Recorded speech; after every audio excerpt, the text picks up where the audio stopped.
मुझे ऐसा लगता है कि इस देश को किसी की तो नज़र लगी गई है। अगर नज़र नहीं लगती तो इस तरीके की रिपीटेड प्लेन जो एक्सीडेंट है, प्लेन क्रैश हैं, बहुत कॉमन हो गए। अभी थोड़े दिन पहले हमने देखा अजीत पवार का जो प्लेन क्रैश हुआ था, चार्टर प्लेन, उससे पहले अहमदाबाद की ट्रेजेडी हुई थी। और अभी रिसेंटली कल क्या हुआ है कि झारखंड में जो चार्टर एम्बुलेंस थी वो क्या हो गई है, क्रैश हो गई। अब देखें ये यहाँ या तो कुछ ना कुछ एक तरीके से डीप चीज़ें इसमें चल रही है जो जिसको गवर्नमेंट इन्वेस्टिगेट नहीं करना चाहती, कोई सेफ्टी ऑडिट नहीं है, या फिर गवर्नमेंट अकाउंटेबिलिटी नहीं लेना चाहती। एयर इंडिया के केस में भी क्या हुआ कि पायलट को ब्लेम करके छोड़ दिया गया कि पायलट की फॉल्ट थी।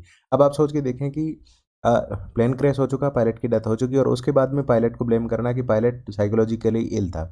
अगर पायलट साइकोलॉजिकली इल था तो आप लोग क्या कर रहे थे? आप लोग उस मैटर को इन्वेस्टिगेट क्यों नहीं कर पाए? उसकी साइकोलॉजिकल जो हेल्थ है उसको क्यों नहीं एक तरीके से मैटर या मेजर कर पाए?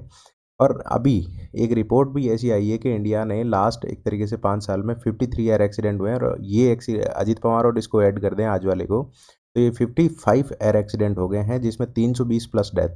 और इम्पॉर्टेंट चीज़ ये है कि लास्ट 5 सालों में ये 14% जितना बढ़ गया है। इसका मतलब ये है गवर्नमेंट की कोई अकाउंटेबिलिटी नहीं, कोई सेफ्टी ऑडिट नहीं। जो directorate general of civil aviation है ये बेसिकली क्या करता है, रिपोर्ट्स बना लेता है, कोई थर्ड पार्टी ऑडिट करवा लेगा, लेकिन ग्राउंड पे एक तरीके से कोई एक तरीके से सेफ्टी मेजर नहीं लिए जा रहे हैं। सिटीजन की लाइफ की कोई वैल्यू यहाँ पर इंडिया में नहीं की जा रही है। ये अपने आप में काफ़ी शॉकिंग और कंसर्निंग चीज़ है, और ये बहुत रिपीटेड हो गया है। मतलब किसी भी कंट्री में सिविल एविएशन में रिपीटेड एक्सीडेंट्स होना ये बहुत कंसर्निंग चीज़ है।